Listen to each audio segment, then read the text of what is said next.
Booms rarely end with collapse. More often, they fade into something quieter. Growth slows, confidence lingers, and systems wait for momentum to return. Japan's economic boom did not end because the country forgot how to grow. It ended because growth itself became something the system could no longer recreate on demand. This story is not about failure. It is about how momentum changes behavior, and why waiting for it to come back became the trap. During Japan's boom years, growth solved nearly every problem. Rising output made coordination easier. Expanding markets softened mistakes. Delays felt manageable because tomorrow looked larger than today. Growth did not remove constraints, it postponed them. That postponement felt like progress. Problems still existed, but they stayed quiet. Nothing demanded urgent correction. The system learned an important lesson. As long as growth continued, adjustment could wait. Over time, growth stopped being a result and became an assumption. Plans were built around continuation, not fluctuation. Institutions preserved conditions instead of responding to change. What looked like optimism was actually structure. Slowing down no longer felt neutral. It felt risky. The danger was not slower growth. The danger was losing tolerance for change. Flexibility began to disappear quietly, not because anyone opposed it, but because stability had become the benchmark for success. Credit amplified momentum. Borrowing no longer funded expansion, it maintained position.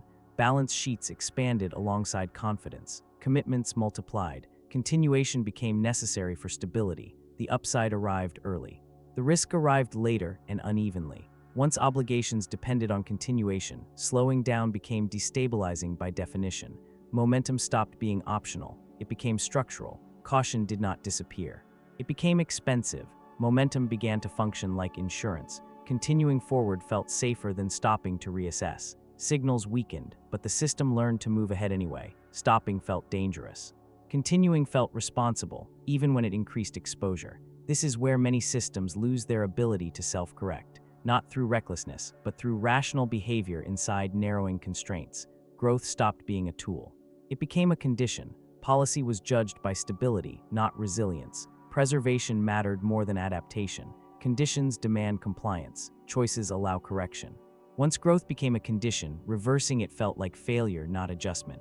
The system still worked, but it worked only if momentum continued. Nothing collapsed, nothing broke, but response time shortened. Error tolerance narrowed. Political space tightened. Japan entered its next phase not through crisis, but through commitment. Flexibility did not vanish. It became costly. And once commitment hardens into structure, pressure becomes the only remaining adjustment mechanism. Momentum was no longer something the system could create. It was something the system required. If this way of thinking, about incentives, momentum, and constraint, is how you understand economic change, subscribe to continue developing that lens. Because once momentum is lost, systems don't simply slow down, they begin behaving very differently. As momentum slowed, success rewrote the rules of competence. Growth stopped being upside, it became baseline. Earlier, flexibility allowed pause, correction, and local failure. Now, leaders were judged by one measure above all others: the absence of disruption. Quality mattered less than continuity. Visible stability mattered more than long-term health. Responsibility was redefined quietly. Preventing instability became proof of competence. And once stability defines competence, leaders lose room to act, even when they recognize risk. What once felt adaptable now felt fragile. Stability did not eliminate pressure. It stored it. What looked like resilience was often accumulation. Each imbalance was absorbed instead of released. Each slowdown was cushioned rather than corrected. Pressure moved into balance sheets, households, margins, and time. It became invisible debt. Early absorption had once been healthy. Late absorption looked responsible, right up until capacity thinned. The system learned to carry strain quietly, because resolving it quickly now carried higher cost. Stability felt safer than adjustment, but it was getting heavier. Credit extended continuity. Borrowing no longer funded expansion. It preserved position. Losses did not vanish. They moved inward. Inward losses are harder to pass on. They limit future choice. They politicize correction. Credit delayed recognition by spreading pressure over time, but it did so unevenly. Some actors gained time. Others absorbed fragility immediately. Each cycle bound future decisions more tightly to past commitments. Optional correction quietly disappeared. Institutions expanded to manage complexity. Rules standardized behavior. Oversight improved coordination.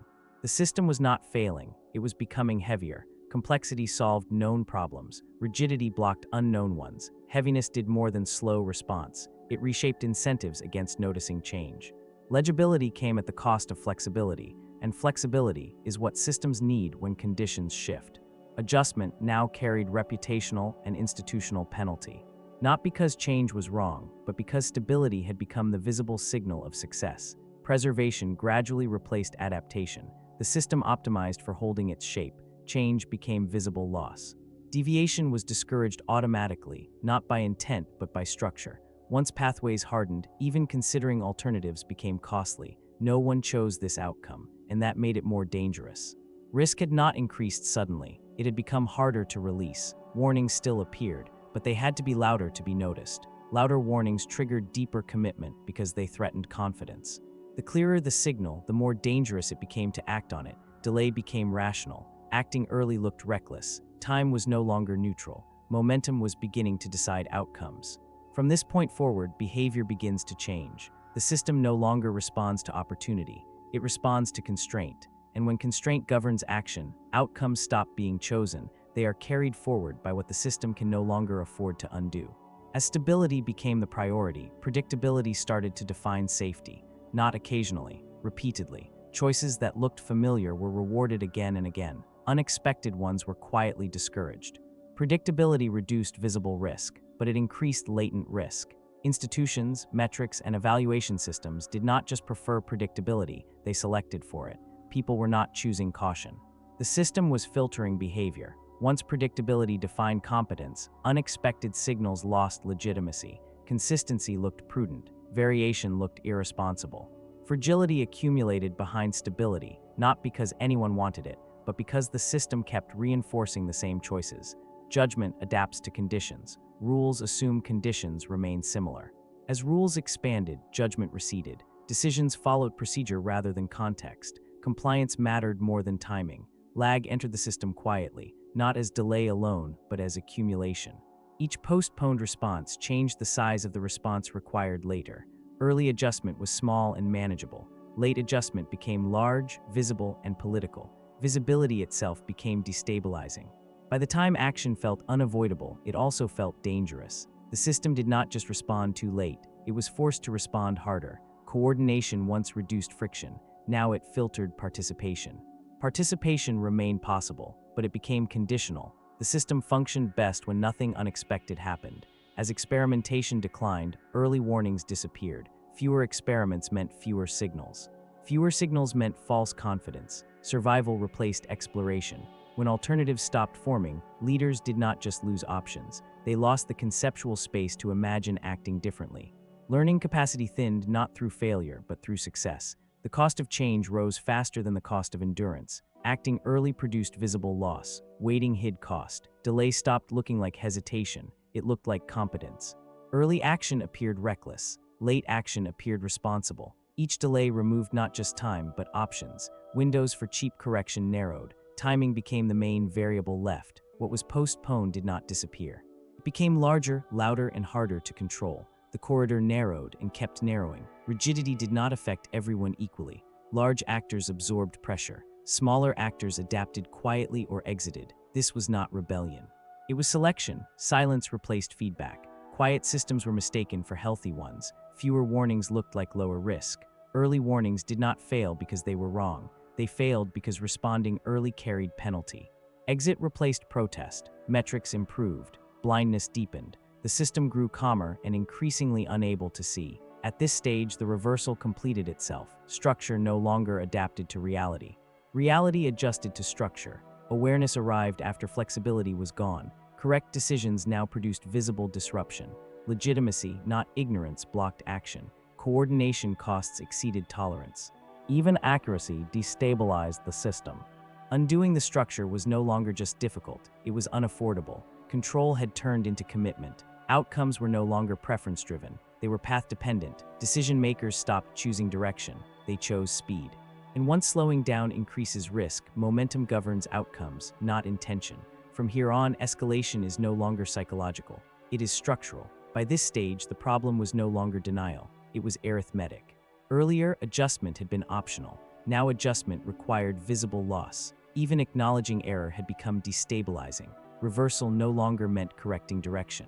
It meant exposing that past decisions had locked the system into cost. That exposure threatened legitimacy faster than continuation threatened outcomes. Leaders were no longer defending strategy, they were defending cohesion. Moving forward preserved internal order, stepping back risked fracture. Even when forward motion increased long-term danger, it reduced immediate instability. The system crossed a line where escalation felt safer than correction. Not because it was right, but because reversal now carried a cascading cost. Speed had once protected the system. Now it magnified error. Pressure no longer dissipated. It propagated. Transmission outran correction.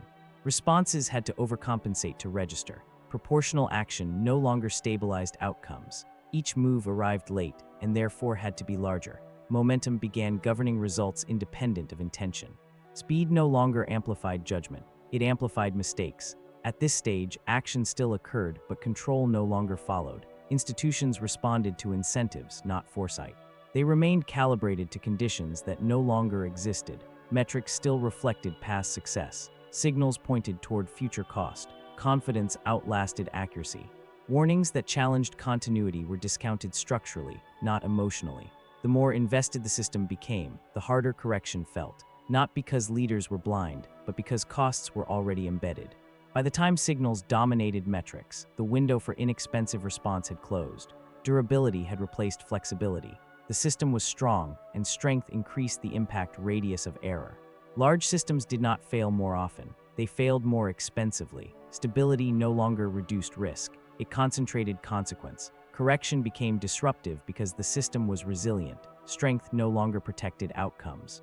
It amplified failure. Everyone could now see the danger. No one could move alone. First movers absorbed visible loss. Late movers shared responsibility. Waiting dispersed blame. Action concentrated it. Inaction was not negligence. It was the least costly option available. Each actor waited for coordination. Each delay reinforced dependence. Agreement failed not because of disagreement, but because loss could not be absorbed individually. The system advanced by default. The turning point was not a moment. It was a condition. Flexibility had been spent before awareness arrived. Even correct decisions now accelerated instability. Accuracy no longer restored control. The best moment to act had already passed. The second best moment was no longer affordable. Momentum was no longer a force. It was a constraint. This is not a story about failure. It is a pattern. Tension becomes infrastructure. Infrastructure becomes obligation. Obligation becomes momentum. Momentum replaces choice. This pattern survives ideology, leadership, and intent. What looks like caution is often structure doing exactly what it was built to do. Preserving stability in the present, even as it quietly reshapes the future. If you tend to think about history in terms of thresholds, incentives, and constraints, this perspective is for you. These patterns repeat across economies, conflicts, and institutions long before outcomes feel inevitable. If you want to keep developing this way of seeing, like the video and subscribe. Not to predict events, but to recognize when systems have already crossed the point where choice quietly disappears.